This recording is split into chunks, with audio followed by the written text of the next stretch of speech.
As a freelancer, one of the biggest problems I face is time management. Now, what does that mean is most of the freelancers, they are lazy by nature because there are no office hours, okay? And there are no, sometimes the deadlines are too far and I say, okay, I will do it in 2 or 3 days, just first relax for 2 or 3 days, okay?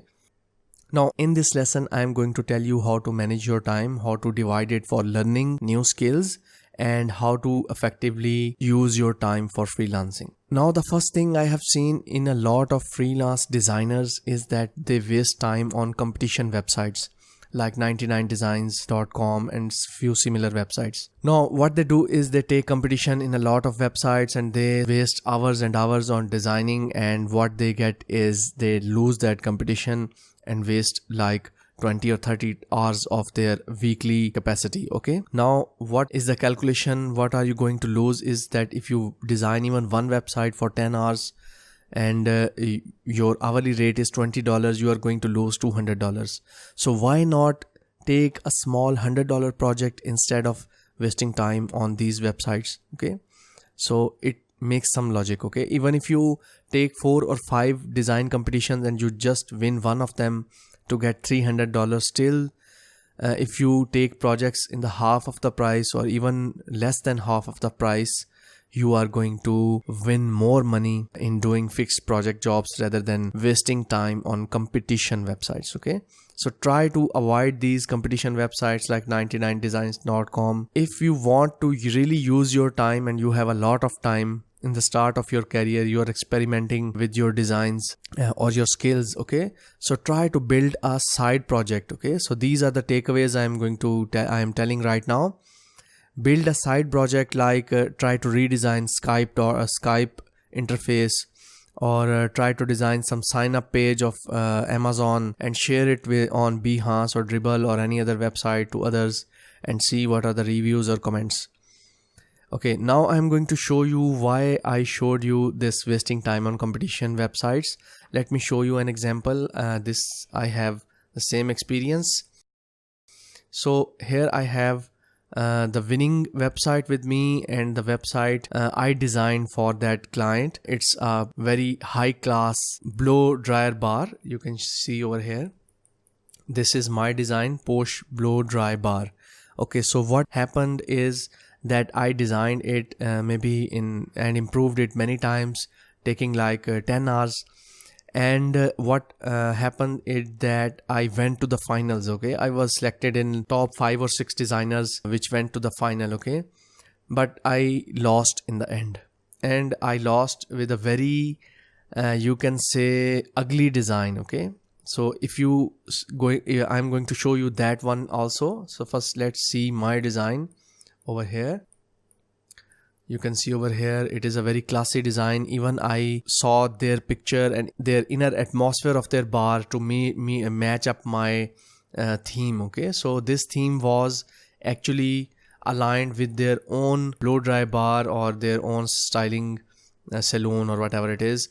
Now I'm going to show you the design which won this competition. Okay, so this is the design. Okay, you can see it is very ugly, even the bar and everything. Okay, so orange color, what is the meaning of this orange color? I don't even get it. Okay, so orange is not their brand color at all. Okay, so what I did is my design was elegant. It was in all black and white and just purple was their main logo color and everything. Okay, it is all biased in the end.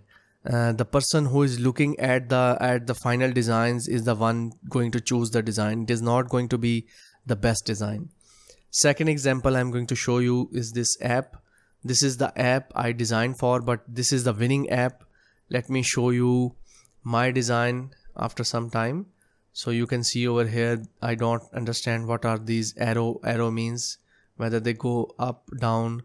Does this mean cancel or go back? Okay, so a lot of usability issues in this app. Okay, now let me show you my design. Okay, so this is my design. You can see over here, this is my design. my design was better. Total score was showed, total points was showed at any time, the words you have played with, okay. And also the tick mark means that this is good and you can go ahead, and cross means that you need to go back, okay. Also this was, if you click on tick, you will see this window over here, and you can see even my navigation, and these are the texts over here. They are more elegant and more design wise, it was better than the design one, okay. So I wasted a lot of my time over here.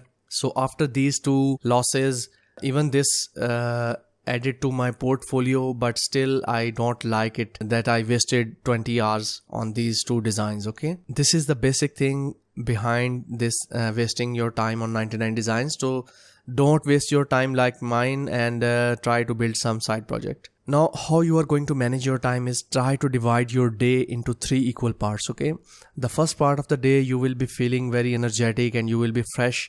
So what you are going to do is, maybe you need to read some book for 30 or 30 minutes or 15 minutes, and then try to do your freelance work, okay.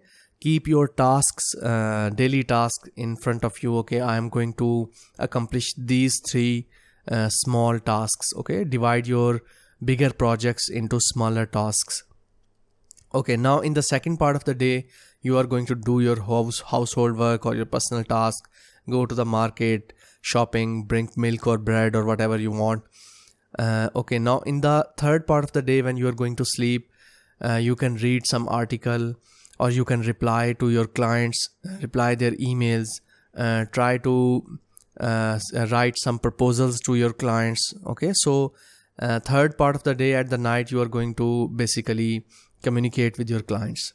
So this is how I recommend that you divide your work day, okay. Also you should aim for 6 hours work time. Don't go above 8 hours or 10 hours or 12 hours, okay. Now the third most important part is learning, okay.